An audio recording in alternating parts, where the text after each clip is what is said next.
दोस्तों काफ़ी सारे सवाल मेरे पास आ रहे थे कि सर हमें अपने घर की नींव बनाने के लिए या उसकी फाउंडेशन होती है उसकी साइज़ हमें क्या रखनी चाहिए।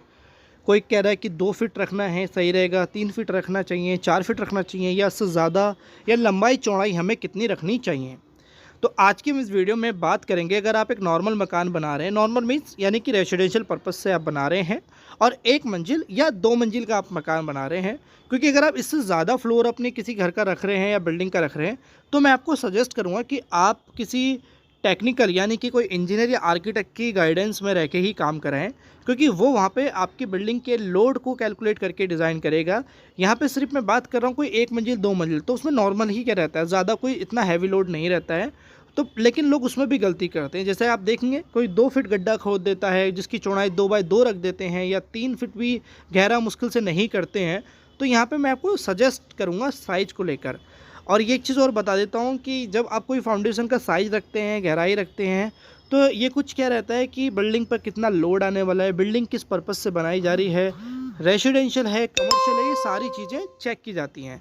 बट यहाँ पे हम नॉर्मली बात कर रहे हैं, जो कि काफ़ी लोग हमारे जो व्यूवर्स होते हैं वो यही उनका सवाल होता है कि सर मैं 1 मंजिल मकान बना रहा हूँ या 2 मंजिल बना रहा हूँ। तो अगर हम बात करें 1 मंजिल मकान की बात कर लेते हैं, तो मैं एक स्टैंडर्ड कह लीजिए या मिनिमम साइज़ कह लीजिए, मैं मिनिमम साइज़ आपको सजेस्ट करूँगा कि एक तो उसकी जो गहराई होगी 1 मंजिल के लिए 4 फीट आप रखेंगे, ठीक है। कुछ लोग 3 फीट से कम रखते हैं, बट मैं आपको कहूँगा 3 से 4 फीट आप उसकी गहराई रखेंगे, इससे कम तो आप बिल्कुल भी नहीं जाना। और ये जब है जब आपकी जो सॉइल है जहाँ आप रह रहे हैं, वहाँ पे जहाँ का मकान बन रहा है, वहाँ उसकी सॉइल नॉर्मल है, मतलब हार्ड स्टेटा है। ऐसा नहीं है कि वहाँ पे बहुत लूज़ सॉइल है। तो जब आप फाउंडेशन एक्सकवेशन करते हैं तो आप देखते हैं कि कहीं कहीं पे 3 फीट 2 फीट में ही हार्ड मिट्टी आने लगती है, और कहीं कहीं पे जो लेयर होती है वो 4-4 फीट करने के बाद भी नहीं आती। तो जब तक वो हार्ड स्टेटा ना आ जाए, जब तक हार्ड लेयर ना आ जाए, तब तक आपको करनी है। बट एक आपको नॉर्मली मैं बात करूँ तो 3 से 4 फीट की गहराई आप रखेंगे 1 मंजिल मकान के लिए। और अगर इसमें चौड़ाई की बात करूँ तो 4 फीट बाई 4 फीट का आपको उसकी चौड़ाई रखनी है, जिसमें आप जो जाल बांधते हैं फाउंडेशन में, वो भी आपको उसमें अच्छे से आ जाएगा 3.5 फीट बाई 3.5 फीट में। तो आपको 4 फीट बाई 4 फीट का रखना होगा, जिसमें आप जो जाल है वो आप आधे आधे फिट और चारों तरफ से कम कर सकते हैं। ये 1 मंजिल के लिए हुआ। ऐसे अगर हम 2 मंजिल की बात करें तो आपको मेरे हिसाब से 5 फीट गहरा गड्ढा करना चाहिए।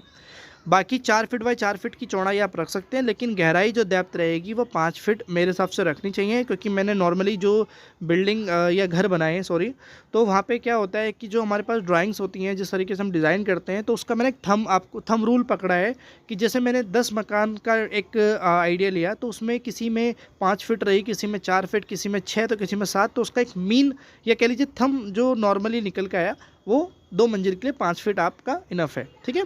ये 2 मंजिल मकान के लिए। अगर आप 3 मंजिल मकान बना रहे हैं तो देखिए मैं आपको वैसे तो सजेस्ट करूँगा कि अगर आप ऐसा कुछ कर रहे हैं 3 मंजिल के लिए जानना चाहते हैं, तो आप मुझे इंस्टाग्राम पे मैसेज कर सकते हैं, वरना आप किसी इंजीनियर को हायर करिए और उसकी गाइडेंस में डिज़ाइन करवाइए, ताकि आपका घर के लोड के हिसाब से वो सारी चीज़ कैलकुलेट करके बनाए। तो मुझे उम्मीद है मैंने जो आपको ये साइज़ रिकमेंड किए हैं इससे कम मत रखना, क्योंकि काफ़ी सारी समस्या, काफ़ी सारे सवाल आते हैं कि मेरे ठेकेदार ने 2 फीट गड्ढा खोदा है, मेरे ठेकेदार ने 2.5 फीट बाई 2.5 फीट का गड्ढा खोदा है, 3 फीट बाई 3 फीट का खोदा है, उसमें जाल भी सही से नहीं बनाया जैसे मैंने भी आपको दिखाया था। लोग इस तरीके से जाल बनाते हैं, तो इसमें क्या ही आप करेंगे। घर की नींव, घर का बेस जितना मजबूत होगा उतना घर आपका लंबे समय तक टिका रहेगा। हाथी का वज़न इतना होता है लेकिन उसका पैर मजबूत होता है, इसीलिए वो चल पाता है और अपने इतने बड़े भार को ले पाता है। तो इसलिए घर भी उसी तरीके से लॉजिकल प्रैक्टिकली सोचें तो आप कभी गलती नहीं करेंगे। तो वीडियो अच्छी तो लाइक करना, चैनल को सब्सक्राइब करना। Thank you for watching video. मिलते हैं अपनी नेक्स्ट वीडियो में।